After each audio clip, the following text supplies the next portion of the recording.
너무 많은 종파들이 교파들이 세계에서 어떤 종교보다 훨씬 더 많아요. 왜 이렇게 기독교에 그렇게 교파들이 많은가 하면 성경을 이해하는데 서로가 달라서 그렇습니다. 그러니까 처음에 기독교 시작될 때 그 바울이 쓴 복음서들이 각 교회에 들어가고 그다음에 또 각 12제자들이 나름으로 말씀들을 써놨어요. 근데 그게 그때는 그분들이 그러니까 12제자나 그분들이 그냥 계셨을 때니까 괜찮은데 그분들이 세상을 떠나고 난 다음에 각 교파마다 각 교회마다 좀 예수님이 어떤 분이니라고 물어보면 다 다르게 대답해요. 그러니까 이 다르게 이상하게 그 같은 예수님 같은 성경을 보면서도 각자 다르게 그 생각을 해요. 그래서 보면은 너무나 각 지역의 자기의 풍습이 다르고 또 자기 살던 그런 모습들이 다 다르기 때문에 그렇게 교파가 많이 있습니다. 오늘 본문에도 바울파, 아볼로파, 게바파, 그리스도파라고 하는 그런 고린도 전서에만 고린도 교회에만 그런 그 교파들이 많이 생겼다는 거. 다른 데도 똑같겠지만 여기에 특별히 바울이 신경 썼기 때문에 이렇게 알아볼 수가 있었습니다. 어쨌든 이렇게 그 많이 달라지는 그런 모습들입니다. 자, 그런데 처음에 이 교회가 이제 분열되기 시작해요. 이렇게 있는 게 그 예수님이 십자가에 달린 것이 30년인데 그때서부터 90년까지 그때까지는 이 기독교라고 하는 것이 없었어요. 그냥 예수님이 그 유대교의 한 분파로 나와서 그냥 그렇게 여겼습니다. 그런데 그것이 좀 얼마 지나고 나니까 이렇게 많이 바뀌면서 2세기 되면은 이제 이런 것들의 갈라진 것들에 좀 많은 확실하게 갈라진 그런 모습들이 보입니다. 그 모습들이 2세기 초 처음으로 교회가 분열되기 시작한 것이 첫 번째로 마르시온이라는 사람이 나타나요. 마르시온은 이제 그 성경을 보는데 구약 성경을 다 보니까 이 사람도 이제 굉장한 그 신학자인데 나름대로 구약을 보니까 전부 다 하나님이 너무나도 잔인해요. 자기는 받아들이지 못하겠다고 하고 구약을 벌려버립니다. 또 이 마르시온이 다른 것들도 뭐 마태, 마가, 누가는 조금 있고 그러니까 다른 모든 것들을 배제하고 바울이 쓴 복음만 그리고 누가복음의 약간의 성경만 그걸 받아들입니다. 그러니까 이때 처음으로 정경이라는 우리는 이게 이렇게 믿는다라고 하는 정경이 그때부터 처음 시도됐는데 이 시도된 게 바울서 신호고 누가복음의 약간이에요. 그렇지만 그때 모든 사람들이 구약이나 또 많은 것들 그런 것들을 다 받아들이고 있을 때였기 때문에 이렇게 그것만 정경으로 하게 되면 좀 곤란해지죠. 그래서 그 사람들이 그것을 그 분파를 인정하지 않고 너희는 이제 잘못됐다라고 하는 걸로 이제 나누게 돼요.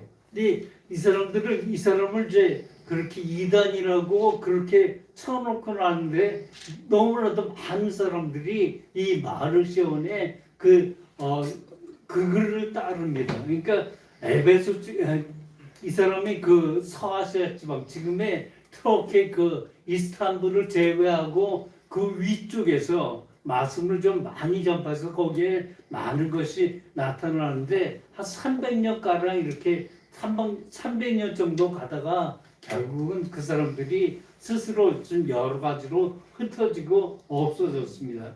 두 번째 같은 시기에 몬타누스 지난번에 제가 성령을 좀 소개하면서 이분의 성령이 이었었다라고 하는 걸 말씀드렸어요. 몬타누스 이 사람 처음으로 성령 운동을 한 사람이에요. 그러니까 방언이라든가 이런 거 하지 않았어도 나름으로 성령의 누구다라고 하는 그런 것들을 이제 말씀해서 이 사람 그렇게 그 성령 운동을 했는데 잘못된 것이 이 사람이 그 직통 계시를 받아가지고 그걸 처음으로 시한부 종말론을 그 얘기를 해요. 이 사람의 고향에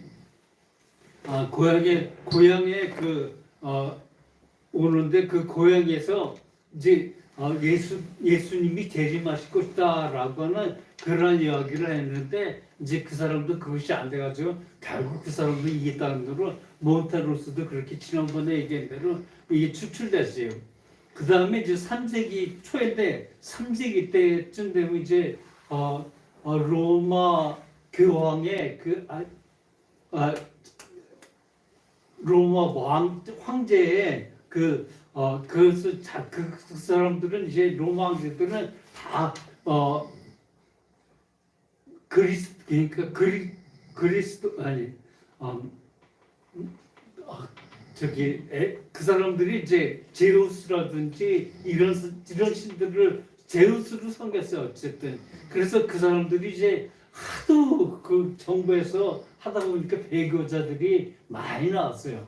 그러니까 우리나라도 사실 일본이 그 천황숭배 그것을 할 때 처음에는 부정했지만 나중에 감리근, 장로근이 모든 것들이 똑같이 그때 그러니까 배교보석 사람들이 하라는 대로 그렇게 했던 적이 있어요. 어쨌든 그러면서 이제 몇 사람들의 그 사람들이 이제 났었는데 결국 기독교 장로회 그 사람들은 이제 그것을 하지 않는 사람들의 종교가 된 것이 기독교 기장이에요. 기장은 어쨌든 그렇게 모자른데 이 사람들 때문에 이제 그것을 배반하지 않고 그런 사람들을 고백자들이라고 그렇게 이야기했는데 이 고백자들하고 또 그 목회자들하고 생각이 좀 달랐어요. 뭐에서 생각이 좀 달랐냐면 이 사람들이 이제 교회로 다시 들어오려고 하니까 이제 그 사람들이 이제 신앙을 지켰던 평신도들 그 사람들은 이제 그 사람들이 회개하고 들어오니까 받아주자고 그렇게 얘기했는데 목회자들은 그렇지 않다. 그 사람들을 조금 더 엄격한 기준으로 돼가지고 심사하자라고 그렇게 하다가 결국 둘로 갈라져가지고 그랬던 이렇게 갈라진 그런 역사들이 있습니다. 그 다음에 4세기에는 그런 문제들이 아니라 이제 신앙 문제예요. 신앙 문제 이게 참 오래 왔는데 결국 삼위일체 예수님이 사람이냐 아니면 하나님이냐 이것 때문에 결국 325년 니케아 종교회의에서 그것을 이제 처음 그렇게 하다가 그렇게 좀 그 사람들이 이제 그런 모습이었어. 근데 이때 그 영국의 4세기 그 아리우스를 이단으로 해가지고 동방교 쪽으로 이 사람이 후퇴하고 거기에서 많은 사람들이 믿었는데 그 동방에서 이제 이 사람이 그 인도로 그렇게 아리우스파 그러니까 예수님은 사람이되 최고로 높은 그 신실한 사람이다라고 하는 그런 것을 얘기해가지고 이 사람이 인도 쪽, 중국 쪽 그렇게 하면서 신라에 한번 잠깐 들어왔던 적이 있어요. 이 아리우스파의 그때가 그러니까 이 사람들은 어쨌든 그렇게 하다가 결국은 이제 갈라져가지고 완전히 없어지고 그랬고요. 또 14세기 이제 이때까지는 기독교의 초반이었는데 그 다음에 이제 많이 올라가서 14세기 영국의 존 위클리프라고 하는 그런 성공의 신부가 있었어요. 이 사람이 카톨릭의 그때 그 부패들 그러니까 막 헌금을 하면은 구원받느니 여러 가지 그런 그 신부들의 그런 부패를 보고서 그게 그 사람들이 성경을 안 봐서 그랬다고 하는 성경들을 이제 그때 신부들도 역시 같은 성공의 신부들도 별로 그렇게 그 공부한 사람들이 별로 없었어요. 그러니까 성경도 잘 모르고 그런 사람들이 신부가 그때 많은데 어쨌든 그 사람들은 그렇게 성경을 많이 몰라도 돼요. 왜냐하면 몇 구절만 가지고 그 사람들이 계속 했기 때문에 몰라도 신부 노릇은 할 수 있었어요. 어쨌든 위클리프가 이것을 보고 성경을 좀 많이 봐서 이런 것들을 좀 없애야 되겠다고 그렇게 하고서 그 라틴어로 된 성경을 영어로 번역하기 시작했어요. 그런데 그 영어로 번역해놔도 그것을 볼 수 없었던 것이 성경이 너무너무 비싸요. 왜냐하면 창세기 한 권을 쓰려면 양 150마리를 잡아야 돼. 양 150마리를 잡아야 창세기 하나를 쓸 수 있는데 이런 거 어떻게 읽어? 그러니까 이걸 그 사람들 결국 이렇게 비싸도 어쨌든 처음에 위클리프 생각은 어쨌든 라틴어로 된 것을 영어로 또 자기 나라 말로 이걸 바꿔야지 그러지 어쨌든 읽겠다. 그리고 그 다음에 성경을 아주 무지하게 그 사람들이 좀 어디서 돈을 구해내지 몰라도 굉장히 싸게 반포했어요. 그래서 많은 사람들이 나름대로 쏙 성경이든 뭐든 가지고 있었는데 그래도 성경을 안 읽어요.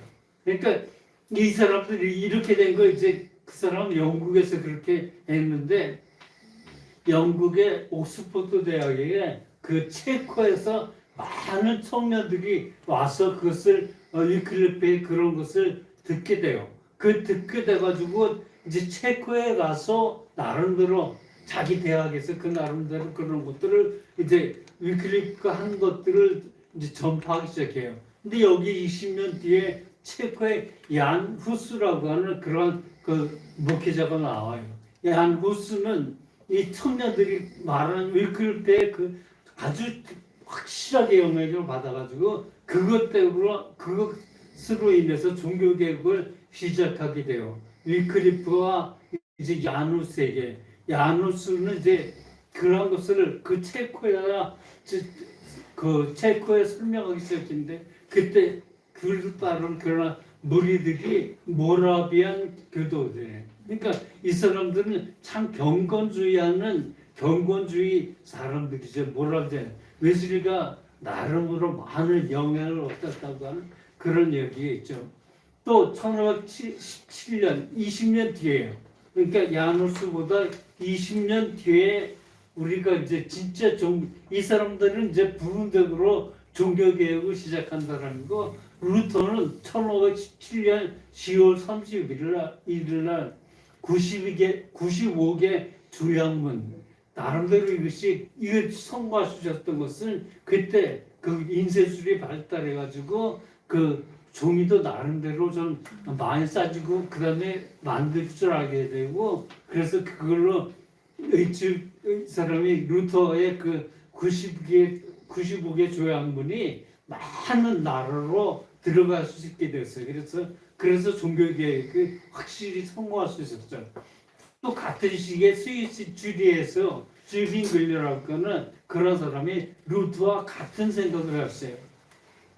결국 이 루터가 쥐빙글리 이 사람들은 이 캐톨릭에서 축출을 당하게 되면서 그때서도 본격적으로 개신교회가 일어나게 돼요. 그렇게 루터와 쥐빙글리가 있던 그 시대에서 또 20년 정도 뒤면은 존 칼뱅이 나와요. 칼뱅이라고도 하죠. 이 영어로 읽으면 칼뱅이고 또 그것이 다른 그 영국의 그 미국 발음은 칼뱅인데 영국식 발음은 칼빈이에요. 그래서 이 사람이 존 칼뱅이 스위스 그 프랑스 사람인데 프랑스에서 있지 않고 스위스의 제노바에 가서 이 사람 루터와 쥐빙글리 그 사람들이 말한 걸 그대로 이제 사람들에게 전하기 시작해. 이 장로계 개척자죠. 그 사람이 근데 사람들이 루터와 쥐빙글리 그것이 성공해야 무엇이 다르냐고 사람들이 물어봐요. 그런데 그걸 대답해 주려면 이제 루터가 쓴 많은 책들, 그다음에 즈빙글레가 쓴 많은 책들 이걸 다 소개해야 되는데 잠깐 동안은 안 돼요.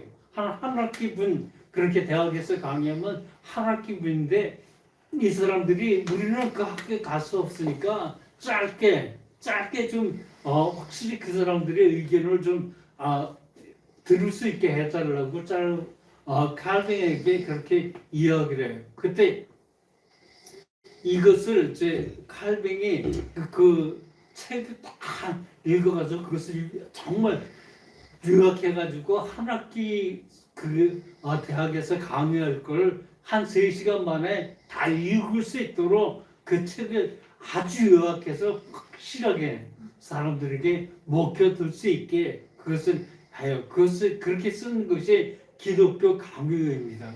이 기독교 강요가 90개 조약문처럼 이게 많은 나라들에 퍼지게 돼요. 그러니까 이때 이 사람들이 그 기독교 강요를 보고 나서 그 사람들이 이제 이 칼빈이 있는 그런 제노바로 와서 그것을 직접 들으려고 많은 사람들이 와요. 그때 많은 사람들이 오니까 이 칼빈이 제노바에 신학교를 세워요. 신학교를 세우는데 그때 여러 나라 사람들이 다 모여가지고 그 강의를 듣고 가서 각 나라마다 특이한 그런 칼빈의 그런 말씀을 듣고서 그걸 나름대로 네덜란드의 개혁계, 프랑스의 개혁계는 위그노라도 이야기합니다. 이건 이제 신학교에서 배울 때 위그노라고 하는 그런 말씀들이 있습니다. 스코틀랜드에서는 장로계, 여기서 이제 장로계가 시작이 되어가지고 이제 미국에 들어가서 많이 퍼지면서 전국으로 많이 들어가고 우리나라는 이렇게 장로계가 훨씬 더 크지만 미국에서는 감리교회가 훨씬 더 큽니다. 그러니까 이렇게 들어가서 쓰던 장로계였고 잉글랜드에서는 이게 청교도 혁명으로 청교도 운동으로 그렇게 나타나요. 그러니까 청교도 확실하게 이때 세워지는 게 아니라 나름으로 청교도가 시작되기 시작해요. 그 다음에 이제 루터와 그 즈빙글리, 그 다음에 즈빙글리는 쥐리에서, 그러니까 스위스 쥐리에서 이제 그 말씀을 증거하는데 성경에 하라라고 하는 그것만 우리가 지키고 그 외에는 지키지 말아야 된다라고 하는데 제일 처음 떠오르는 게 뭐냐면 음악이에요. 그러니까 음악을 성경에서 하라는 이야기가 없으니까 안 된다고. 이 주민들과 바이올린을 굉장히 잘 탔는데 나름대로 교회에서 하다가 이런 것을 여기면서 자기가 그것을 완전히 배제해버려요. 근데 같은 그 말씀을 루터는 이 하라라고 하는 그런 이야기가 아니라 루터는 하지 말라고 하는 건 절대 하지 말아야 된다고 루터는 얘기해요. 근데 음악을 하지 말라라고 하는 이야기가 성경에 어디에도 없어요. 그러니까 음악을 해도 된다 하고서 그러니까 질vin기로 하는 루터는 같은 말씀을 가지고 정반대해서 그래서 하나는 루터교회는 음악이 무척 발달하고 그 다음에 루터 쪽은 그랬고 즈빙글 쪽에서 음악이 없어가지고 거기 교회에서 음악이 많이 없어져요. 근데 여기에 그친 게 아니라 제일 큰 문제가 생겨요. 뭐가 생기냐면 어린애들에게 제일의 주라라고 하는 그런 성경엔 어디에도 없다. 그러니까 어린애들 아기들에게 세례 주는 것은 옳지 않다라고 그렇게 얘기해요. 그래서 그 사람들이 나온 게 제세례파예요. 제세례파 지금도 이제 미국에 좀 남아있긴 한데 이 제세례파 사람들이 어린이 세례를 완전히 반대해요. 그들이 이제 그 사람이 러시아로 이제 탄압이 많이 들어오니까 러시아로 도망가서 제세례파들이 러시아에 뻗었다가 거기서 어디로 가냐 미국으로 가서 이 제세르파가 나름대로 거기에서 지금까지도 그렇게 있습니다. 뭐 메놀 제세르파 두고서 이제 미국에서 메놀라이트, 후드파, 아미시파 이런 그 종교들이 있는데 어쨌든 이랬습니다.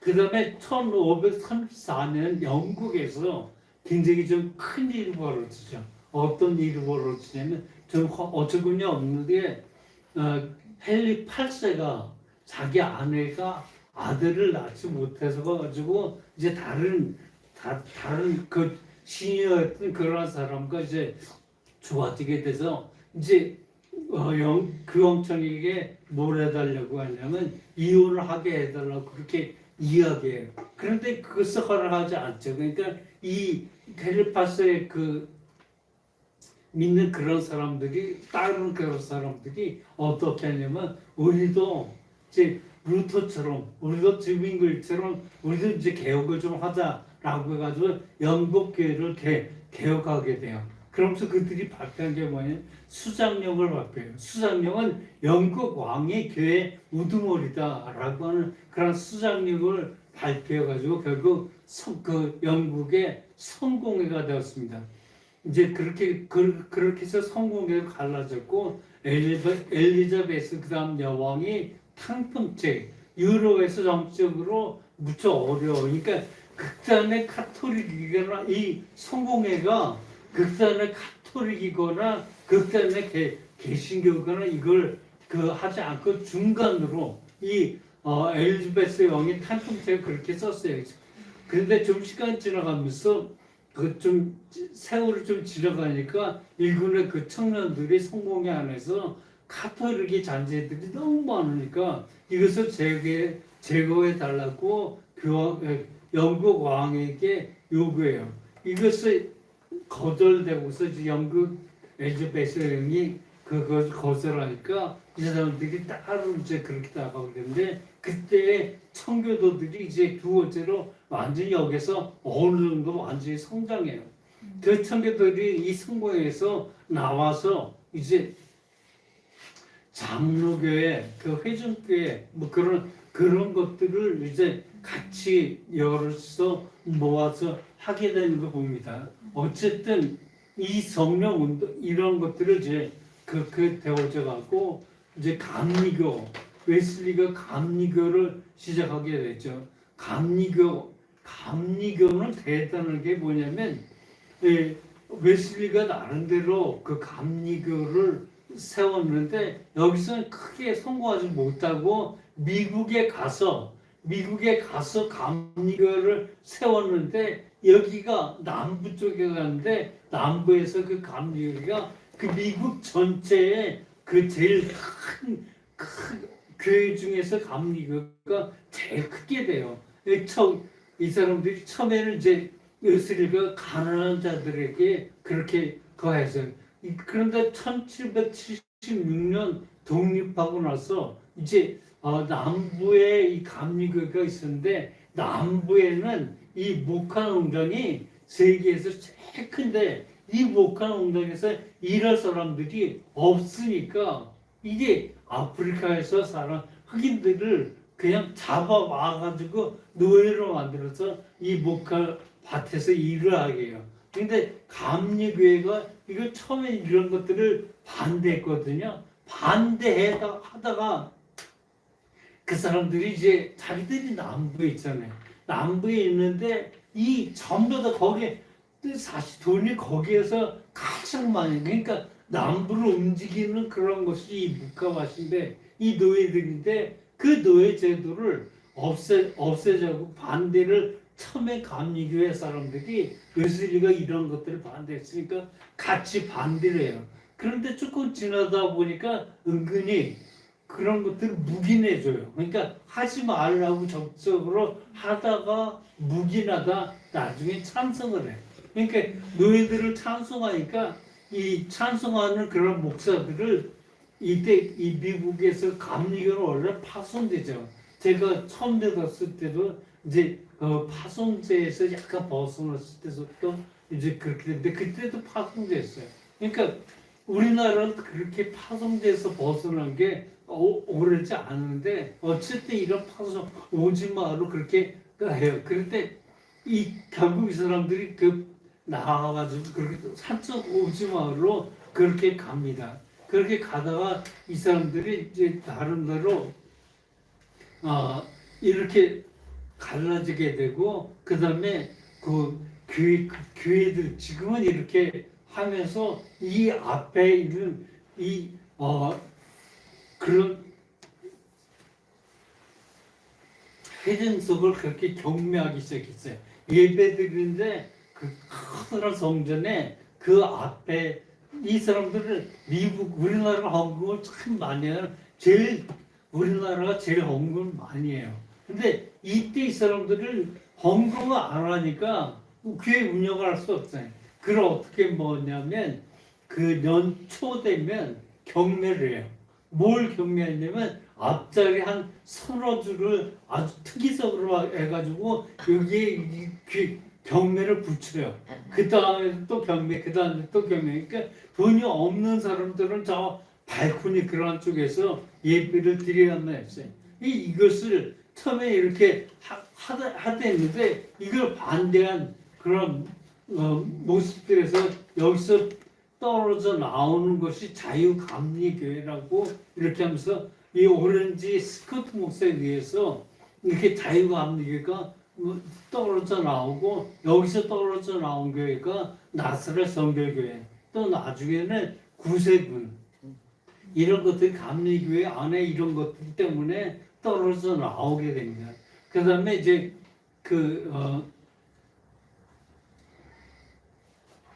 16세기 이제 19세기 말에 성령 지난번에 제가 성령을 이야기할 때 그때 그 팔보라고 하는 그런 그 감리교회 그런 그 분이 무척 그 성공했다고 성령을 무척 강조하면서 성령 운동을 벌이는데 이 성령 운동에 동참한 사람들이 무척 많았죠. 근데 이 사람은 어쨌든 성령을 받으면 즉시 즉시 성령 충만을 되게 되고 그 다음에 성화되고 이제 그러다가 결국 이 팔모도 급진적 종말론 그러니까 이 종말론을 그냥 이제 하게 되면 이제 언제 예수 그리스도 온다라고 하는 그런 것들을 발표하다 그리고 이 사람도